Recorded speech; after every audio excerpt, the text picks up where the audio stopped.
কেন আলেমদের সাথে কি করেছেন আপনি? আমি তো নিজে সাক্ষী। আমি ছোট হই খাটো হয়, আমার নামের আগে তো একটু আলেম লেখা আছে।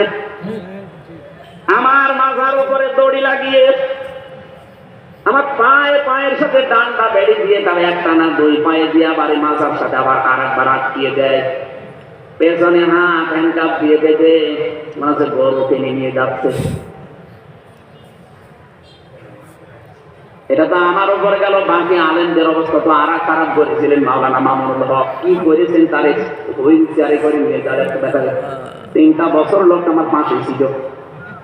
আমি সত্যি করে বলছি লোকটা ভালো মানুষ আমার দৃষ্টিতে, কারণ 3 বছর এক ঘরে আমি দেখেছি লোকটার ঈমান, লোকটার আমলের ভার কত। আমি একটা যুবক মানুষ, আমিও তো হাফেজ, 1-1.5 পারা পড়লে আমার পায়ে দেখা করে, অথচ ওনার বয়স 50, আমার বয়স 53,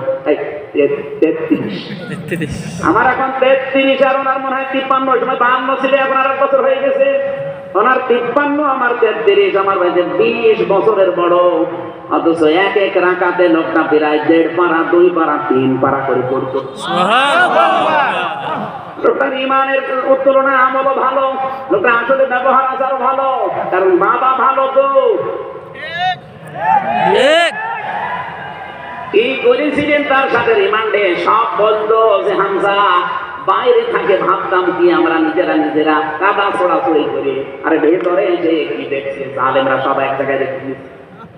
এবার যদি জীবনে বাইরে যেতে পারিও সব পাপ সব আমরা আগে এক হব। চেষ্টা চালাচ্ছে, কিছু কিছু খেয়ে লেগে আছে পেছনে, যারা এতদিন মুনাফিকি করেছে, যারা কওমি জননী নাম দিয়েছে, তাদের কারণে বেরিয়ে দিচ্ছে। কত বড় মানুষ, মানে বিবেক কত মরে গেলে এরকম একটা জালেমকে কওমি জননী দিতে পারে। এত দুর্নীতি করেছিল এই দেশে, 350 এমপি তো পালিয়েছে, জাতীয় মসজিদের ইমাম পর্যন্ত পালিয়েছে। কয়েকদিন পরে আবার এসেছিল জোর করে দখল করার জন্য, জনগণ জোতা দিয়েছে। পরের দিন আবার স্ট্যাটাস দিয়েছে, জোতা মেরেছে তাই কি আমার গায়ে লাগে। গায়ে লাগা লাগবে, মানুষ কত নিচে নামতে পারে। ওই জামানায় নবীর সাথে বিয়াদবি করেছিল, এই জন্য আল্লাহ 2টা পোশাক পরিয়েছে, একটা ভয়ের আর একটা খোদা। এই জামানায় যারা আল্লাহর নবীর ওয়ারিসদের সাথে খারাপ ব্যবহার করলেন, মাওলানা জসিমউদ্দিন রহমানী সাহেবকে জঙ্গি মামলা দিয়ে 10, 11 বছর 12 বছর পর্যন্ত বিনা কারণে আপনি আটকে রাখেন। এই লোকটাকে এত কষ্ট দিয়েছে, আমি অনেক 20 দিন দেখা করেছি তার সাথে, এত কষ্ট দিয়েছে, এক ব্লকে 24 ঘন্টা 5 বছর কারোর সাথে কথা বলতে নাই। আন্দাজে এক তকমা পেয়েছে জঙ্গি। কিসের জঙ্গি? সবচাইতে বড় জঙ্গি তো তারা যারা মানুষ হত্যার সাথে জড়িত। এই গণহত্যা এখন প্রমাণ হচ্ছে, সবচাইতে বড় জঙ্গি তারা, এর সাথে যারা জড়িত ছিল। এটা বিশ্বে প্রচার করা দরকার যে এরা আসল জঙ্গি। এতদিন এইটা কাজে লাগিয়ে দেশের হাজারো মানুষকে গুম করেছে, খুন করেছে, আয়না ঘরে রেখেছে। আয়না ঘরে আমারও প্রথমে নিয়ে গিয়েছিল 10 দিন, আমি দেখেছি ওখানে মানুষ কত কষ্ট করে। কারো আমার সন্তান কেউ 8 বছর, কেউ 10 বছর, কেউ 14 বছর পড়ে আছে, দুনিয়ায় কেউ জানে না। এত বড় বড় নখ হয়ে গেছে, এত বড় বড় নখ, চুল দাড়ি গোপ মনে হচ্ছে জঙ্গল থেকে বেরিয়ে আসে। এত বড় বড় নখ দিয়ে এই দেওয়ালের সাথে খুঁচিয়ে লিখে রাখতো ভাঙা অক্ষরে যে ভাই যদি বাইরে কেউ যেতে পারে এই নাম্বারে একটু জানাবেন যে আমি বেঁচে আছি। 1.5 মিনিট 2 মিনিট সময় দেয় টয়লেট করা, 1.5 মিনিট। পচা ছোলা দিয়ে যেতে পারে একটা সকালবেলা, আর দুপুরবেলা 1 মণ ভাত দিতেও মনে হচ্ছে তো মাখিয়ে দিই। এত বড় জুলুম করে এখন আবার ওখান থেকে বসে মোবাইলে কথা বলে, আমি কি করেছি যে আমার পা দিয়ে চলে যায়। তাহলে কি করেছেন আপনি বলছেন না? আপনি এখন কি করবেন? আপনি যা করেছেন যদি 100 বার ফাঁসি দেওয়া হয় তাও 10 বার বাকি। কি করেছি?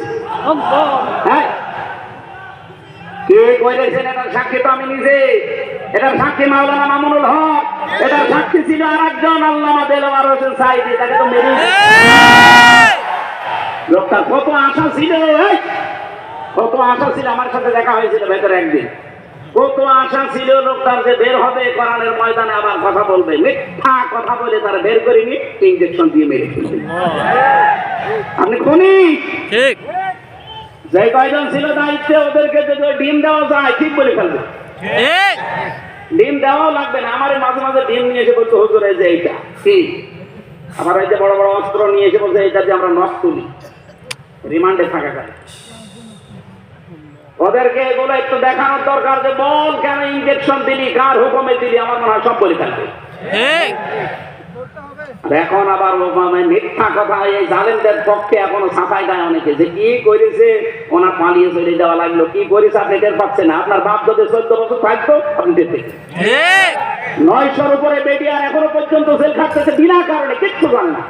যারা মাস্টার মাইন্ড তারা তো ঠিক পালিয়ে গেছে, অথচ 900-র উপরে মানুষ। আমার সাথে দেখা হয়েছিল এই পঞ্চগড়ের এক মুরব্বী, এই জেলে আছে এখানে।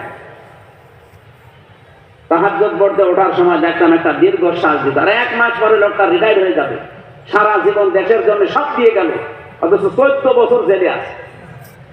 রাতের বেলা তাহাজ্জুদের সময় দেখতাম একটা আওয়াজ দিত, আমার মনে হয় এটা আরো শেষে ধাক্কা কি তাহলে এমনি করেছে। কত মানুষের বরদোয়া লিখে আছে আপনি জানেন? আমার ছোট মেয়েটা পর্যন্ত বরদোয়া লিখে আছে। 3 জন ভ্যানের সাথে ঝুলেছিল, আমরা হয়তো দেখেননি। শয়তান পর্যন্ত মনে হয় কেটে ফেলিস, আর ওই শয়তানদের মন নরমই হয় না। মামলা দিয়েছে, জামিন পাওয়া আমার যদি অধিকার থাকে, অধিকার আছে না, আমার জামিন হবে না। লাল কালি দিয়ে রেখেছে মাওলানা মামুনুল হক, আমির হামজা, এদের হবে না, কিয়ামত হয়ে গেলেও হবে না। এত বড় বড় জুলুম করেছে আর এখনো জালেমদের পক্ষে ছাপায় গা। আপনি মানুষ, আপনি জানোয়ার।